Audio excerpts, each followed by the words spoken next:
ગુજરાતી એ હવે પાકિસ્તાનની અંદર માત્ર બોલી રહી છે, લિપિ નહીં. ફારસી અને ઉર્દુની અંદર એ લોકો ગુજરાતી લખે છે, પણ એ લોકો ગુજરાતી લખતા હવે જાણતા નથી. ક્યાંક એવું તો નહીં બને ને કે 20-25 વર્ષ પછી આપણે ત્યાં પણ માતૃભાષા ગુજરાતીને બચાવવાની ચર્ચા અંગ્રેજીમાં કરવી પડશે. કમ્પ્યુટરના કાળઝાળ યુગમાં કક્કાનો સ્વાદ સાવ સૂકો થઈ ગયો છે અને બારક્ષડી રીતસર પોતાના અસ્તિત્વને બચાવવા માટે લડી રહી છે. કલમનો ક ખરેખર ઘાયલ થઈ ગયો છે. કોક તો મલમ ચોપડો.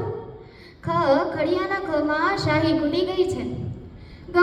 ગણપતિને બદલે હવે ગૂગલનો ગ ગોખાતો જાય છે.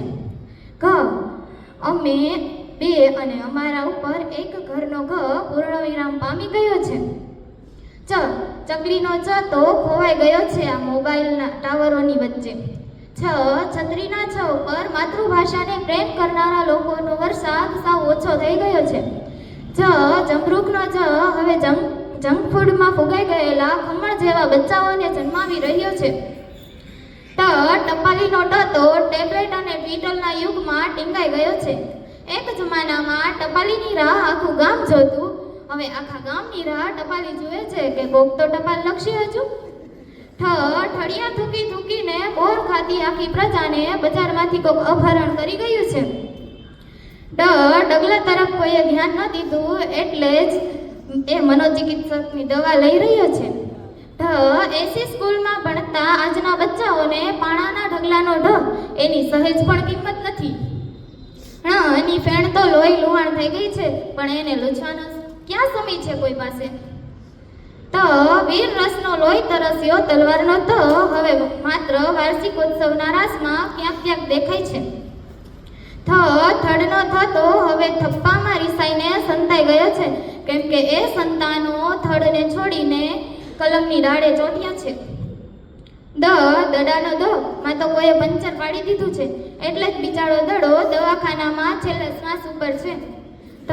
ધજાનો ધ ધર્મની ધંધાકારીની દુકાનોથી અને ધર્મના નામે ચાલતા હુલ્લડો જોઈને ધર્મના નામે હુલ્લડો જોઈને મોજથી નહીં પણ ડરીને ફફડી રહ્યો છે. ઇલેક્ટ્રોનિક આરતીની વચ્ચે નગારાનો ન એનો કોણ અવાજ સાંભળે છે?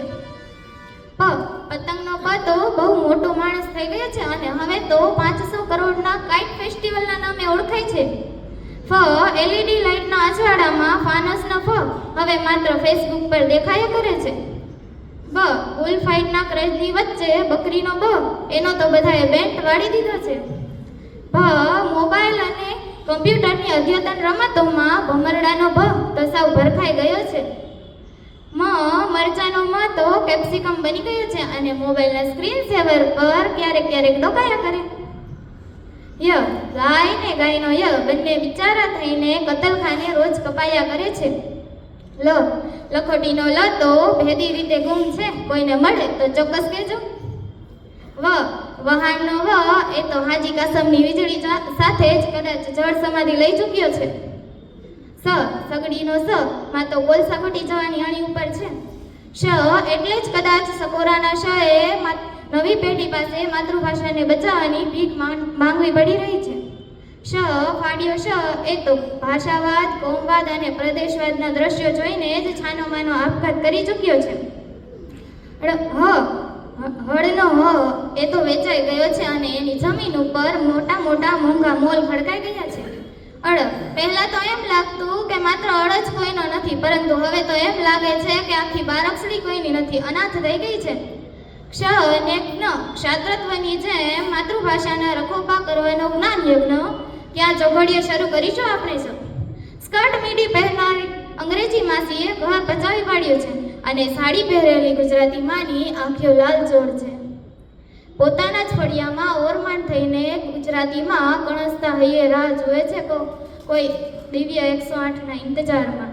આવો ઘાયલ થઈ ગયેલી ગુજરાતીને ફરી આપણે સજીવન કરીએ, બેઠી કરીએ, તેને પ્રેમથી પોખીએ, ગુજરાતી બોલીએ, ગુજરાતી વાંચીએ, નવી પેઢીને ગુજરાતીમાં ભણાવીએ અને એક સાચા ગુજરાતી તરીકે જીવીએ.